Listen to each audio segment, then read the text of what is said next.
이번 우리 큰 제목, 2015년도에 우리 큰빛교회가 지금 가지고 있는 큰 목표는 행복한 교회, 행복한 신앙생활이라는 제목으로 이제 이번 1년을 주님 앞에 기도하며 나가기 원합니다.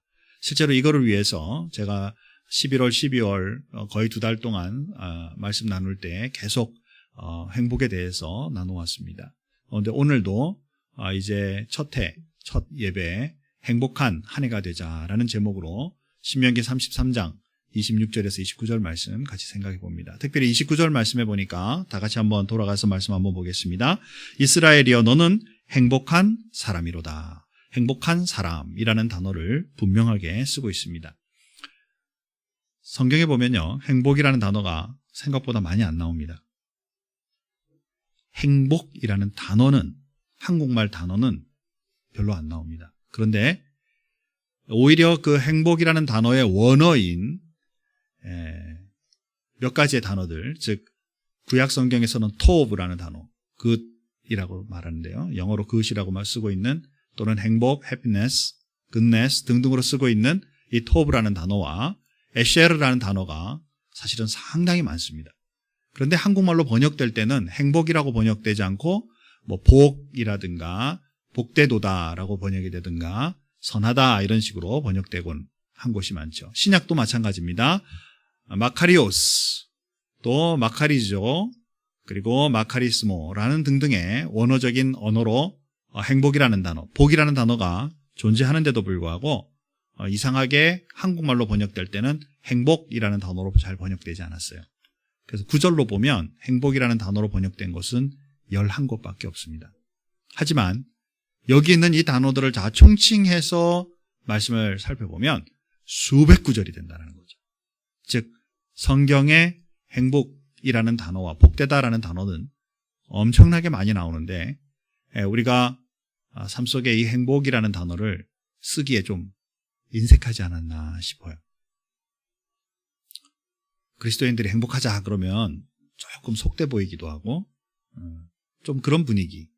사실은 성경의 많은 부분 행복이라는 단어를 말하고 있고, 또 실제로 행복하게 살기를 하나님은 원하시고 있고, 또 그리스도인이 누려야 될 엄청난 축복인데 우리가 그것을 놓치지 않았나 싶습니다.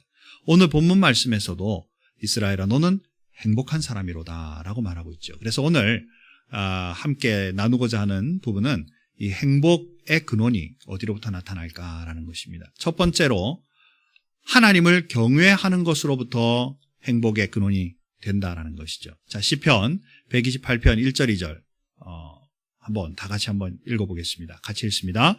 여호와를 경외하며 그 도에 행하는 자마다 복이 있도다. 내가 내 손들이 수고한 대로 먹을 것이라. 내가 복되고 형통하리로다. 아멘. 여기에 행하는 자마다 복이 있도다. 이 행복하다라는 단어예요. 여호와를 경외하며 그 말씀을 행하는 자마다 하나님 앞에 복되다라는 것이죠. 경외하다 이 단어는요, 두려워하다. 그런데 그냥 무서워 떠는 것이 이 경외가 아니고 너무 거룩한 분이고 너무 사랑스러운 분이라 두렵고 떨림이 있는 이 부분을 경외하다라는 뜻이에요. 그러므로 이 경외라는 단어 속에는 두려움만이 아니라 두려워, 그리고 두려우면서도 사랑하다라는 단어가 같이 존재하는 것이죠. 사랑하는 성도 여러분, 우리가 하나님을 경외하는 것이 복의 근원이 된다라는 것입니다. 이번 주 이제 제가 말씀 준비하면서 읽은 책 중에서 행복을 살다라는 제목이 있습니다. 그 책에 정병선 목사님이 쓰신 것인데 여기에 행복에 대한 오해를 7가지로 써놨어요. 7가지로 먼저 이분이 정리를 했더라고요. 첫 번째는 뭐냐면 행복 가진 자들은 자기 만족에서 오는 것이다 라고 생각하는 거죠. 행복이라는 건 자기 만족하면 되는 거다. 두 번째로는 행복을 추구하는 것이 이것은 지극히 이기적인 태도다. 세 번째로는 행복은 고통과 근심, 두려움이 없는 상태. 이게 행복이다. 네 번째로는 행복의 모양과 색깔은 다르지만 행복은 다 같은 것이다. 여러분의 머릿속에 지금 뭐가 정리되고 있는지 잘 모르겠습니다. 다섯 번째로 행복은 마음먹기 따릅니다. 어려운 상황인데도 마음먹기에 따라서 행복할 수 있다는 것이죠. 6번째로 행복을 추구하는 것은 하나님 나라, 즉 위의 것을 추구하는 것이 아니라 땅의 것을 추구하는 것이다. 땅에서 사는 동안에 추구하고 나갈 것이다. 마지막 7번째로 행복을 삶의 목표로 추구하는 것은 결코 행복할 수 없다 라고 이제 정리를 했어요. 이거를 다 설명하자면 시간이 오래 걸리겠지만 정말 오해의 부분이 많습니다. 행복은 그냥 우리가 마음먹기 달린 것도 아니고, 행복이라고 우리가 행복하게 느끼는 게 모두 다 그냥 다 똑같은 거다 이렇게 여기는 것도 마찬가지죠. 사실 여기에서 잘못된 가장 근본은 무엇이냐면 하나님의 연관성, 하나님과의 연관성을 사실 배제시키고 있다는 것이죠. 우리 인간에게 있어서 가장 중요한 행복의 근원은 하나님과 반드시 연관되어 있어야만 한다는 것입니다. 새벽 예배에서 행복론 4가지의 행복에 대한 한번 정리해 본 적이 있는데요. 첫 번째는 뭐냐면 우리가 가지고 있는 육신의 정욕들, 욕심들이 채워지면 행복하다. 배고픈 때 먹으면 행복하다. 그죠? 내가 가지고 싶은 거 가지면 행복하다. 이렇게 느낄 수 있죠. 또 두 번째로는 지성적 행복이죠. 철학적이고 새로운 지식을 받아들이면 몰랐던 거 깨달아서 행복하다. 옛날 우리나라 선비들, 그래서 아무리 배고파도 글만 읽으면서 새로운 거 깨달으면 좋다라고 느끼는, 실제로 우리 문화에 이 부분이 많이 자리하고 있습니다. 세 번째로 도덕적인 행복이죠. 좀 가진 거 있어서 나눠주면 내가 베풀므로 행복하다. 행위를 함으로써 내가 남들은 못했던 건데 내가 이걸 행함으로써 내가 참 기쁘고 즐겁다. 이렇게 생각하는 것이죠. 이거 다 틀린 건 아니에요. 다 맞아요. 그런데 여기에 신앙적 행복, 하나님과의 관계성 없는 이것들은 사실은 껍데기적인 행복에 불과한 것이죠.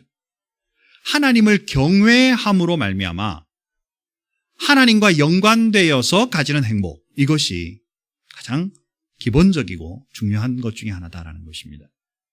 우리 창세기에 보면 요셉이라는 사람이 나오죠.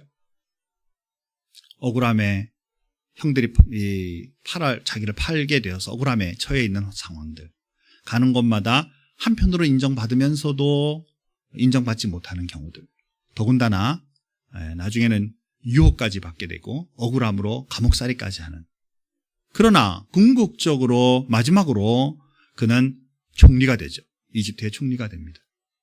그래서 흔하게 우리가 말씀을 해석할 때 그 어려운 역경을 겪고 결국 하나님의 은혜로 총리가 되었다, 그래서 행복한 사람이라고 말하면 말씀 반쪽밖에 안 보는 거다 그 말이죠. 상성들 어떠세요? 사실은 형이 그들을 팔았을 때, 그래서 억울한 가운데 가고 있을 때 행복하지 않을 수 있어요, 당연히. 그러나 행복할 수 있다는 것입니다. 어떻게? 또 팔려가지고 노예 생활을 하고 있지만 사람들에게 노예 생활 가운데도 인정함을 받을 그때에도 행복할 수 있다는 것입니다. 억울한 감옥살이 가운데도 행복할 수 있다는 거예요. 어떻게? 이게 어떻게 가능하죠? 행복은 감정이 아니다 그 말입니다. 그가 자기 스스로는 어두운 길을 지금 가는 것처럼, 목적이 없고 목표가 없는 것처럼 가는 길이지만 그가 놓지 않은 것은 하나님을 경외하는 그 마음, 절대로 놓지 않았고 그 마음 가운데, 그 경외하심 가운데 하나님의 인도하심을 받고 있었다는 사실이에요. 이 부분은 겉모습으로 보기에는 목적 없는 사람 같고 안 행복한 사람 같이 보일지 모르나 하나님과 동행하는 그 삶 자체가 행복이고 결론이 이미 나 있는 인생을 살아가고 있다는 사실입니다. 사랑하는 성도 여러분, 우리는 하나님의 자녀입니다. 우리는 하나님의 사람들입니다. 지금 내가 지금 지내고 있는 환경이나 여건이나 모든 상황 속에서 이것이 좀 암담하게 느껴지고 지금 이것이 아닌 것처럼 느껴질지 모르지만 하나님은 절대로 여러분을 놓지 않고 계신다는 사실이에요.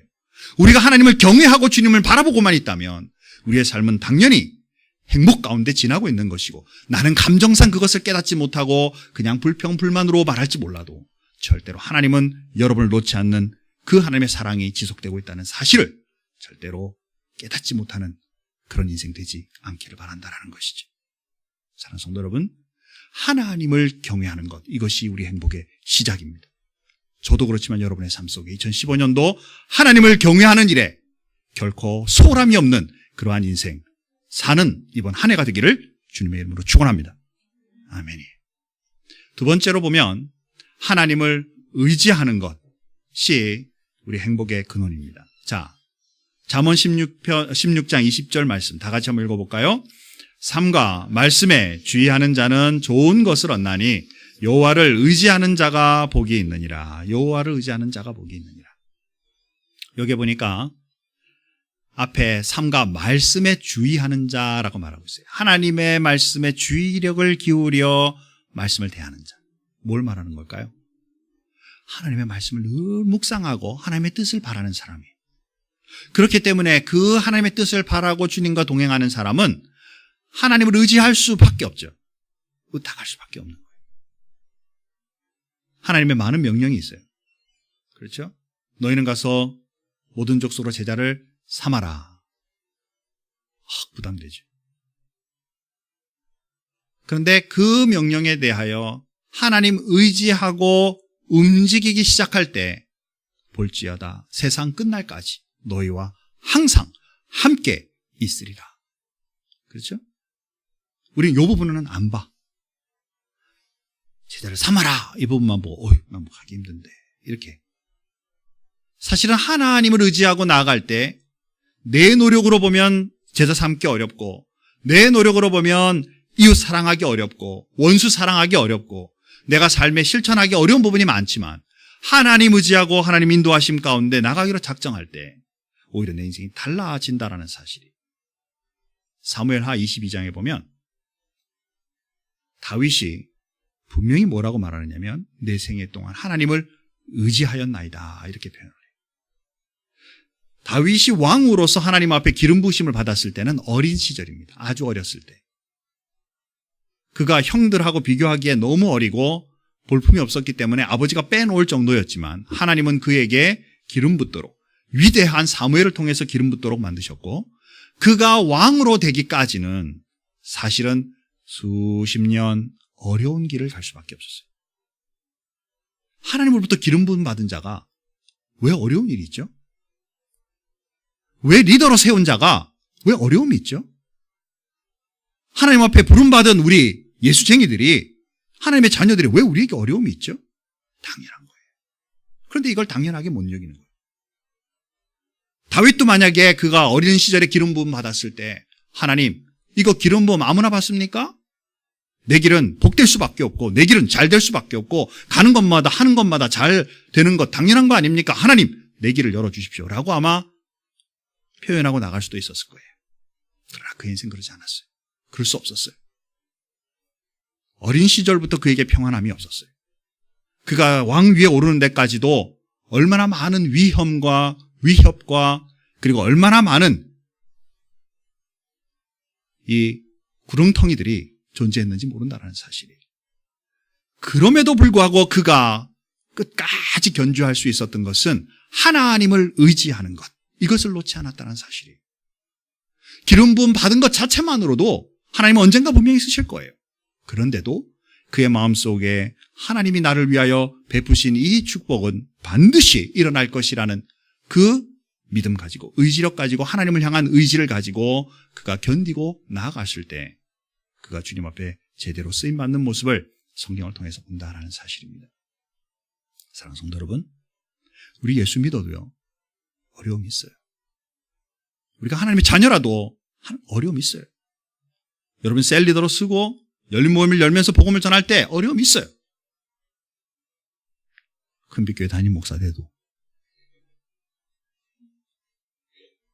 없기를 소원합니다. 어려움이 있어요. 그러나 그것이 우리를 주관하지 못해요. 그것을 주관하도록 내버려둬서도 안 돼요. 하나님 의지하고 주님 앞에 받은 바 그 목적대로 나아갈 수 있는 그리스도인이 되어야만 한다는 것입니다. 우리는 하나님을 의탁하는 하나님의 자녀들이에요. 하나님의 일꾼들입니다. 여건 보지 말자라는 거예요. 이제는 내 감정 보지 말자라는 것이에요. 모든 사람들에 대하여 보고 있는 시선, 우리가 그것 중요시 여기지 말자라는 것입니다. 이거 중요시 여기면 하나님 의지하던 의지력이 떨어진다 그 말이에요. 2015년도 하나님만을 의지하면서 주님이 주시는 행복을 누릴 수 있는 그리스도인 되기를 주님의 이름으로 축원합니다. 이게 주님 원하시는 거예요. 마지막 세 번째로 보니까 하나님 앞에 순종, 말씀에 순종하는 것이 행복의 가장 기저부에 필요한 부분이에요. 요한복음 13장 15절입니다. 다 같이 한번 읽어볼까요? 내가 너희에게 행한 것 같이 너희도 행하게 하려 하여 본을 보였노라. 행하다. 예수님이 하신 말씀이에요. 하나님으로부터 부여받은 일을 내가 행했다. 그래서 너희에게 본이 되었다라고 말을 합니다. 그리고 나서 17절 말씀에 이제 우리들에게 말합니다. 다 같이 한번 읽어볼까요? 너희가 이것을 알고 행하면 복이 있으리라. 이 복이 있다 바로 행복이다라는 것이죠. 하나님의 말씀 행하고 거기에 순종하여 주님 앞에 나아갈 때 우리에게 행복이 임재한다라는 것입니다. 사랑하는 성도 여러분, 예수님께서도 하나님의 말씀에 순종하여 나아갔어요. 이 길이 고통의 길이고 어려움이라는 것 본인도 하셨어요. 얼마나 힘들었으면 마지막에 아버지여 하실 수만 있다면 이 잔을 나에게서 옮겨주옵소서 라고 기도하겠냐 그 말이에요. 그러나 분명히 그 다음 말씀이 이어지고 있는 것을 보죠. 내 뜻대로 마옵시고 아버지 뜻대로 되기를 원합니다.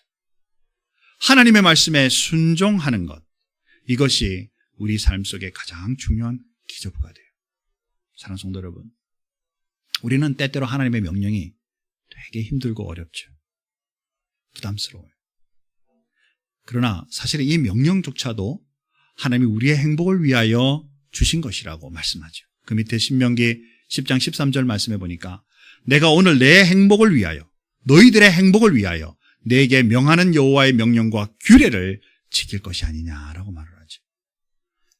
하나님의 명령을 여러분들이 지키면, 또 하나님이 주신 명령을 여러분을 지키도록 로봇처럼 여러분을 만드신 게 아니고, 이 주신 명령은 사실은 우리를 위하여, 우리의 행복을 위하여 주신 것이라고 성경은 말하죠.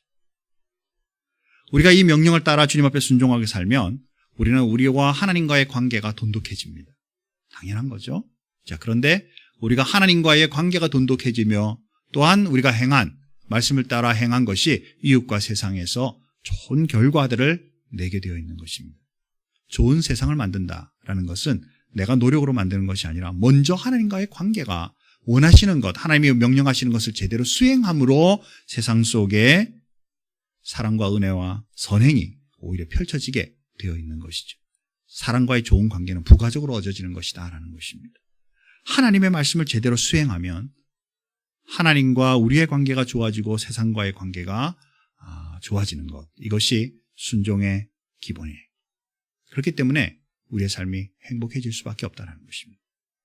하나님 앞에 우리가 말씀대로 살기 노력하면 주변에 있는 많은 그리스도인들이, 그리고 점점 복음을 전하면서 많은 사람들이 하나님의 말씀을 제대로 섬기게 될 때 서로 간에 선과 행동과 사랑과 은혜와 능력을 나누게 되지, 하나님의 말씀 제대로 섬기고 있는 우리들이 시기와 질투와 싸움과 고통을 나누지 않게 된다는 사실이죠. 사랑하는 성도 여러분, 우리 삶 속의 진정한 행복은 하나님의 말씀에 순종하고 나아가기 시작하는 것부터 일어난다라는 사실을 꼭 기억할 수 있기를 바랍니다. 말씀을 정리하죠. 오늘 본문 말씀해 보니까 이스라엘이여 너는 행복한 사람이로다 그랬습니다. 이때 본문에서 이스라엘이란 이 단어는 이스라엘 백성을 지칭하는 거죠. 그러나 이제 저와 여러분, 예수를 믿는 하나님의 자녀인 우리들에게도 동일한 호칭입니다. 이스라엘이여. 그리고 너는 행복한 사람이로다. 예수 믿으면 우리는 하나님의 자녀로 행복한 삶을 살게 되어 있다는 거예요. 이미 행복한 사람이라는 것입니다. 그런데 이게 희석이 돼요. 점점. 나는 안 행복한 사람. 왜 그럴까요? 다음 성경 공부 때 나눔을 가집시다. 왜 그럴까요? 아마 많은 요소들이 있는데 이 본문 속에서도 찾을 수 있을 것입니다. 첫 번째는 하나님의 구원의 확신에 대하여 불분명하면 우리는 이 행복이 왔다 갔다 할 수 있어요. 두 번째로는 하나님이 나의 방패시라는 사실을 잊어버리면 우리는 우리 행복이 왔다 갔다 할 수 있어요. 세 번째로는 하나님은 우리의 칼이시라는, 영광의 칼이시라는, 우리의 삶 속에 모든 것을 막아주시고 사단의 권세를 끊어주시는 분이 하나님이시라는 사실을 우리가 깜빡 잊어버리면 우리는 우리에게 행복이 왔다 갔다 할 수 있는 것이겠죠. 무엇보다 이 하나님의 능력으로 사단의 권세를 밟고 그 위에 우뚝 설 수 있는 것이 우리에게 이미 주어지신 축복이라고 말씀하는데, 이것을 깨닫지 못하고 거기에 눌려 살게 되면 절대로 우리는 행복한 사람이 될 수 없겠죠. 제가 소원하기에는 저도 여러분도 2015년도 하나님이 주시는 구원의 확신과 우리를 위하여 막으시는 방패 되신 하나님의 능력과 사단의 모든 권세를 끊어 승리케 하시는 하나님의 칼이 저와 여러분의 삶 속에 실제로 작용함으로 참된 하나님의 백성으로, 하나님의 자녀로, 하나님이 주시는 행복의 삶으로 이어가는 한 해가 되기를 주님의 이름으로 축원합니다. 다 같이 기도하십시다. 하나님 감사합니다. 2015년도 새해를 허락해 주시고 이제 첫 주일로 주님 앞에 나와 예배합니다. 그동안에 살던 우리의 삶을 잘 살펴서 정말 주님이 우리를 향한 열정과 그 은혜, 그 사랑, 그 행복을 우리가 누릴 수 있었음에도 불구하고 그러지 못하고 지낸 한 해라면 이제부터 다시 말씀을 정리하고 또 하나님 앞에 우리 자신을 살펴서 하나님이 주시는 참된 행복을 누리며 살아가는 2015년도 되게 하여 주시옵소서. 우리가 행복을 누리는 것이 목표가 아니라 우리가 누리는 행복을 이웃과 세상, 세계, 알지 못하는 사람에게까지도 그 행복을 증거할 수 있는 그런 그리스도인으로 살아가는 것, 이것이 하나님이 우리를 향한 뜻인 것을 우리는 말씀을 통해 보게 됩니다. 실제로 그 능력을 가진 사람들이 되게 우리 모두를 축복하여 주시옵소서. 우리 큰빛교회 은혜를 더해 주셔서 이 하나님의 말씀, 그 사랑, 그 귀한 그 관계성을 우리뿐만 아니라 지역과 세상 세계를 향하여 펼쳐갈 수 있는 귀한 교회로 잘 성장할 수 있도록 이 교회를 도와 주옵소서. 모든 것 주님 앞에 감사하며 예수님의 이름으로 기도하옵나이다. 아멘.